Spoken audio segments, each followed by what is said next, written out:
আমাদের এই কষ্টকর দুনিয়া সৃষ্টি করেছেন, তিনি তো সব জানেন, আগে থেকেই জানতেন এই দুনিয়া কঠিন আর অধিকাংশ মানুষ জাহান্নামে যাবে, অধিকাংশ তাকে বিশ্বাস করবে না, অধিকাংশ পাপ করবে। তা জেনেও আল্লাহ কেন বানাইলেন? অনেকে চিন্তার স্বাধীনতার কথা বলেন যে আল্লাহ স্বাধীনতা দিয়ে পাঠাইছেন, তাই পাপ করলে দোষ মানুষেরই। কিন্তু আল্লাহ তো এটাও জানতেন যে স্বাধীন হলেও অধিকাংশ মানুষ পাপই করবে। তাহলে কি বলা যায় আল্লাহ জাহান্নামে যাওয়ার জন্যই আমাদের বানাইছেন? এটা কি জুলুম না? ভাই আহমদ মুসা, এই প্রশ্নটি আপনার মতো আরো হয়তো অনেকের। আমরা এই প্রশ্ন উত্তরে অনেক দীর্ঘ আলোচনা করতে পারলে ভালো হতো, কিন্তু আমাদের হাতে সেই সময় নেই।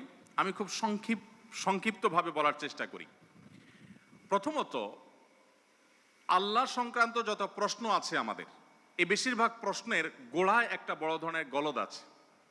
সে গলদটা হলো, আমরা আল্লাহকে আমাদের মতো ধরে নিয়ে প্রশ্ন করি। অর্থাৎ আমি আপনি সাধারণ মানুষ সৃষ্টি, আমাদের যে সীমাবদ্ধতা আছে, আমাদের যে জায়গাটা আছে, আল্লাহ রাব্বুল আলামিনকে সেই জায়গায় বিবেচনা করে আমরা প্রশ্ন করি। এটা হলো প্রশ্নের গোড়ায় গলদ। যেমন কেউ যখন প্রশ্ন করে যে আচ্ছা, আমাদেরকে আল্লাহ সৃষ্টি করেছেন, তাহলে আল্লাহকে কে সৃষ্টি করেছেন? নাউজুবিল্লাহ। এরকম প্রশ্ন অনেকে করেন। এই প্রশ্নটার অন্তঃসার শূন্য এবং গোড়ায় গলদ। কারণ আপনি নিজে সৃষ্টি, আপনি জানেন যে কোনো ক্রিয়া ছাড়া কোনো কর্ম হতে পারে না। সেজন্য আপনি নিজে সৃষ্টি হয়েছেন, আপনার স্রষ্টার সন্ধান করছেন যে আমি সৃষ্টি যেহেতু হয়েছে, আমার স্রষ্টা নিশ্চয়ই আছে। ভালো কথা। এখন আল্লাহকেও আপনি আপনার মতো করে ভাবছেন যে তাহলে তারও স্রষ্টা দরকার। তারও যদি স্রষ্টা থাকে তাহলে তিনি স্রষ্টা হলেন কিভাবে? আল্লাহর যদি আবার স্রষ্টা বিবেচনা করা যায়, চিন্তা করা যায়, কল্পনা করা যায়, তাহলে তিনি স্রষ্টা হলেন কোত্থেকে? তাহলে তিনিও তো আমার মতো সৃষ্টি হয়ে গেলেন, যে তারও আরেকজন যদি স্রষ্টা থাকে। আল্লাহর কোনো স্রষ্টা থাকবে না, তিনি নিজেই স্বয়ং সম্পূর্ণ। এটা তো অবশ্যম্ভাবী, কারণ সৃষ্টি জগতের আমরা সবাই যখন সৃষ্টি, তাই সকল সৃষ্টির তো স্রষ্টা দরকার। তো স্রষ্টার যদি আবার মনে করেন যে তার আবার সৃষ্টিকর্তাকে, তাহলে সেক্ষেত্রে তিনি স্রষ্টা হলেন কই? তাকে তো আপনি আপনার মতো করে ভাবছেন। তো এইরকম গোড়ায় কিছু গলদ থাকে। এই প্রশ্ন উত্তরে আমি বলি, কোরআন কারীমে আল্লাহ তাআলা বলেছেন, লা ইউসআলু আম্মা ইয়াফআল ওয়া হুম ইউসআলুন। মহান আল্লাহ তাআলা তার নিজের সত্তা সম্পর্কে বলছেন, তিনি যা কিছু করেন তার এই সমস্ত কাজের জন্য কারোর কাছে তিনি জবাবদিহি করতে বাধ্য নন। কারণ তিনি তো মহান সৃষ্টিকর্তা, তার তো কোনো স্রষ্টা নেই, তার উপরে কেউ নেই, তিনি কার কাছে জবাবদিহি করবেন? তার কোনো কাজের জন্য তিনি কারোর কাছে জবাবদিহি করেন না, কিন্তু সবাইকে তার কাছে জবাবদিহি করতে হয়। এখন আপনি যদি আল্লাহর কাছে কোনো বিষয়ে প্রশ্ন রাখেন, আল্লাহর ব্যাপারে আপনার যদি প্রশ্ন জাগে, তাহলে তার মানে আপনি আল্লাহকে জবাবদিহিতার আওতায় আনতে চাচ্ছেন। মহান সৃষ্টিকর্তা যিনি সকল কিছুর সৃষ্টিকর্তা, তাকেও যদি আপনি জবাবদিহিতার আওতায় আনতে চান, তাহলে তিনি মহান সৃষ্টিকর্তা হলেন কিভাবে সম্ভব? এবার আসা যাক, প্রশ্নে আপনি লিখেছেন যে বেশিরভাগ মানুষ জাহান্নামে যাবে, আল্লাহ জানেন, তাহলে আর দরকার ছিল কি তৈরি করা? এখন এখানে রুটিন দায়িত্বপ্রাপ্ত উপাচার্য মহোদয় আছেন। যদি বলা হয় কোনো শিক্ষা প্রতিষ্ঠানের প্রধানকে যে স্যার, আপনি জানতেন আমরা বেশিরভাগ ছাত্র পরীক্ষা ভালো করব না, আমরা আন্দোলন সংগ্রাম নিয়ে ব্যস্ত ছিলাম, পরীক্ষাটা ভালো হবে না, আপনি জানতেন স্যার, তারপর আপনি পরীক্ষাটা কেন দিলেন বলেন? কোন কথার উপরে ঠিক? পরীক্ষা দেওয়া হয়েছে কেন? এই জন্য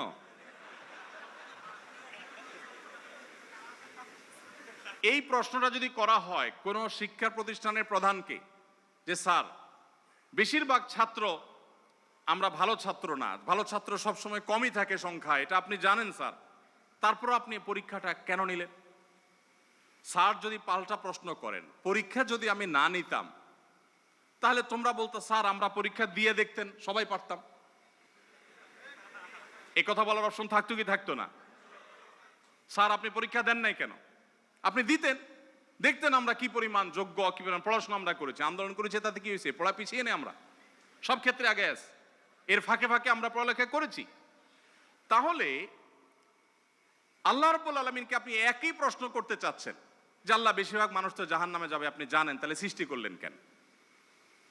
এখন মানুষকে যদি আল্লাহ তাআলা এই অনুভূতি শক্তি তার সৃষ্টির আগেও দিতেন, তাহলে মানুষ তো বলতো আল্লাহ ফেরেশতাদের তৈরি করেছেন, জিনদের সৃষ্টি করেছেন, আমাদেরকে কেন সৃষ্টি করে ইচ্ছা শক্তি দিলেন না? তাহলে আমরা একটু দেখাই দিতাম।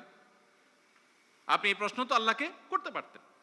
মূলত এই সমস্ত প্রশ্নের গোড়ায় গলত আছে। দেখুন, আল্লাহ রাব্বুল আলামিন যখন মহান সৃষ্টিকর্তা, আপনি একটি পুতুল তৈরি করেছেন, একটি পুতুল তৈরি করেছেন মাটির, দুটি পুতুল তৈরি করেছেন। একটি পুতুল আপনি রেখেছেন, আরেকটি পুতুল আপনি ভেঙে দিয়েছেন। এখন আমি যদি আপনাকে প্রশ্ন করি, ভাই কাজটি কি ভালো হলো? একটা পুতুল রাখলেন আর একটাকে ভেঙে দিলেন, কেন এরকম করলেন? আমার এই প্রশ্ন করাটা আপনাকে যদি আমি জবাব দিই তার আওতায় আনি, যে আপনাকে বলতে হবে এটা ইলজিক্যাল কাজ, কেন করলেন? আপনাকে প্রশ্ন যদি আমি করি, এই প্রশ্ন করার কি অধিকার আসলে আমার থাকার কথা? আপনি পুতুলটা সৃষ্টি করেছেন মাটি থেকে, করে আপনার একটা ভালো লেগেছে রেখেছেন, আর একটা ভালো লাগেনি ভেঙে ফেলেছেন। পৃথিবীর কোনো মানুষ আপনাকে জবাব দিয়ে তার আওতায় আনতে পারে? এই অধিকার আছে কারোর? থাকার কথা না। এটা একান্ত আপনার ব্যাপার। আল্লাহ রাব্বুল আলামিন যখন কিছু মানুষকে জান্নাতে দিবেন, কিছু মানুষকে জাহান্নামে দিবেন, জাহান্নামীদের সংখ্যা অনেক বেশি হবে, এই সংবাদ জানার পর আমার মধ্যে তো এই তাড়া কাজ করার কথা, যদি আমাকে জাহান্নামে যেতে হয় তাহলে আমার পরিণতি কি হবে? তাহলে আমি কিভাবে বাঁচতে পারি, কিভাবে রক্ষা পেতে পারি, কিভাবে আমি আল্লাহর কাছে আর্গুমেন্ট করতে পারি, কিভাবে প্রার্থনা করতে পারি, কিভাবে নিজেকে আমি সে শুদ্ধতার পথে রাখতে পারি? আমার তো সেই প্রচেষ্টা থাকবে। সেটা না করে আমি আল্লাহকে প্রশ্ন করছি, আল্লাহ কেন দিবেন জাহান্নামে বলেন আগে। ব্যাপারটা কেমন হলো? আসলে আল্লাহ সম্পর্কে ধারণা না থাকার কারণে, বা আমাদের মতো করে আল্লাহকে ভাবনা চিন্তা করার কারণে, কল্পনা করার কারণে এই ধরনের প্রশ্ন আমাদের মনে আসে। যেহেতু আমাদের সামনে জান্নাত অথবা জাহান্নাম দুটি পথের একটি, অতএব একজন ইমানদার, একজন বুদ্ধিমান মানুষ, তিনি তার জান্নাতের পথকে সুগম করার চেষ্টা করবেন, জাহান্নাম থেকে বাঁচার চেষ্টা করবেন। তিনি আল্লাহকে প্রশ্ন ছুড়ে দিবেন না। আল্লাহকে প্রশ্ন ছুড়ে দিয়ে কি হবে বলেন? আমি আরেকটা উদাহরণ দেই। ধরুন, আপনি একজন মানুষ, আপনাকে বলেছে দরখাস্ত দিতে, তুমি আমার কাছে দরখাস্ত দাও। আপনি আপনার এলাকার জনপ্রতিনিধির কাছে কোনো একটা কাজ নিয়ে গিয়েছেন, এবং সাথে দরখাস্ত তো নিয়েছেন, সাথে সুপারিশ নিয়ে গেছেন, হাই হ্যালো নিয়ে গেছেন, কাউকে দিয়ে ফোন করিয়েছেন, নানাভাবে আপনি চেষ্টা করে আপনি গিয়েছেন। সে ভদ্রলোকের অফিসে যাওয়ার পর আপনি অনেক চেষ্টা করেছেন, কাজটা হয়নি। এখন আপনি কিন্তু জানতেন যে আমি দরখাস্ত লেখার নিয়ম আছে সেই হিসাবে লিখেছি, আবার সুপারিশও করেছি, কিন্তু আসলে হবে সেটাই যেটা তিনি চাইবেন, তার এখতিয়ার আছে এটা পাশ করা বা না করা। এখন আপনি যদি যে তাকে বলেন, ভাই নেতা সাহেব, যেহেতু বিষয়টা সম্পূর্ণ আপনার ইচ্ছাধীন, আপনি দিবেন কি দিবেন না সম্পূর্ণ আপনার এখতিয়ার, আইনও সেভাবে, নিয়মও সেভাবে, সিস্টেমও সেটা, এখতিয়ার 100% আপনার অধীনে, আপনি চাইলে দিবেন, না দিলে নাই, তাহলে নাটক কেন করলেন? দরখাস্ত দেওয়ালেন কেন আমাকে দিয়ে? আমাকে কেন আসতে বললেন? আপনি জানেন সিদ্ধান্ত নেতার হাতে, সিদ্ধান্ত জনপ্রতিনিধির হাতে, সিদ্ধান্ত সে ব্যক্তির হাতে। আপনি জানেন তিনি যা ডিসিশন নেবেন সেটাই হবে। এটা জানার পরও আপনি কিন্তু আপনার চেষ্টায় কোনো ত্রুটি করছেন না, এমনকি আপনি পাবেন না সেই সম্ভাবনা জোরালো হওয়া সত্ত্বেও আপনার চেষ্টা কিন্তু আপনি ত্রুটি করেন না। সেখানে আপনি মানুষ হয়ে বলছেন যে আল্লাহ যাকে জাহান্নামে দিবে সে তো জাহান্নামে যাবেই, এর ব্যত্যয় তো হবেই না, তাহলে আমার আর কষ্ট করে লাভটা কি? আরেকটি উদাহরণ মনে হয়েছে। এক ভদ্রলোক, তিনি একজন মুসলমানকে, একজন সন্দেহের মধ্যে থাকা মুসলমান, নামকাওস্তে মুসলমান, তিনি একজন সিরিয়াস মুসলমান, প্র্যাকটিসিং মুসলমানকে জিজ্ঞেস করতেছে, ভাই প্রতিদিন নামাজের জন্য আহ্বান করে, ভাই নামাজ পড়তে চলো। তো বেনামাজি মুসলমানটা বলে, না ভাই আমি যাব না। তো একদিন বলতেছে, আচ্ছা শুনেন, আল্লাহর ইচ্ছার বাইরে তো কিছু হয় না, আমি আসলে নামাজে যাই, এটা আল্লাহ চাচ্ছেন না, এই জন্য আমি যাই না। তো যেহেতু আল্লাহর ফয়সালা হয়ে গেছে, আমি যেতে পারছি না, তার মানে আল্লাহ আমাকে যাওয়ার তৌফিক দেন না, সেজন্য যাচ্ছি না। তাহলে আপনি অযথা চেষ্টা করে লাভ নাই, কেন আমাকে প্রতিদিন ডাকেন? কোনো দরকার নেই। তো এই ভদ্রলোক তিনি যখন বলেছেন যে আল্লাহ চাইলে তো আমি নামাজ এমনিই পড়তে যাব, আল্লাহ যখন আমার জন্য নামাজের ফয়সালা করবেন, আপনি ডাকা ছাড়াই আমি যাব, আর না করলে তো আমি যাব না, তাহলে আপনি অযথা কেন চেষ্টা করছেন?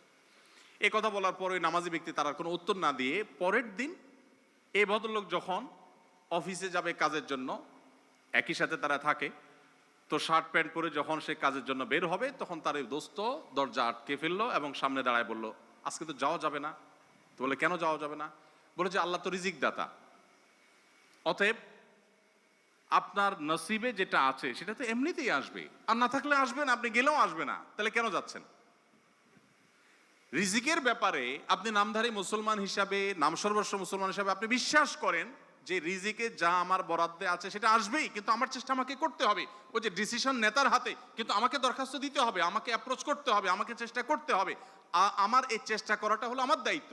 দিবেন কি দিবেন না 100% তার ইখতিয়ারে। আমি জানি তিনি না দিলে আমার চেষ্টা করেও কিছু হবে না, কিন্তু তাই বলে আমি চেষ্টা বন্ধ করব না। ঠিক একইভাবে আমি জান্নাতের জন্য চেষ্টা করব, এটা আমার কর্তব্য, এটা আমার বাঁচা মরার লড়াই। আল্লাহ তাআলা আমাকে জান্নাতে দিবেন কি দিবেন না ডিসিশন তারটাই চূড়ান্ত, তাহলে আমার কাজ করে লাভ কি? এই প্রশ্ন একেবারেই অবান্তর, একেবারেই অযৌক্তিক, কারণ পার্থিব জীবনে অন্য কোনো ক্ষেত্রে আমরা এটাকে অ্যাপ্লাই করি না।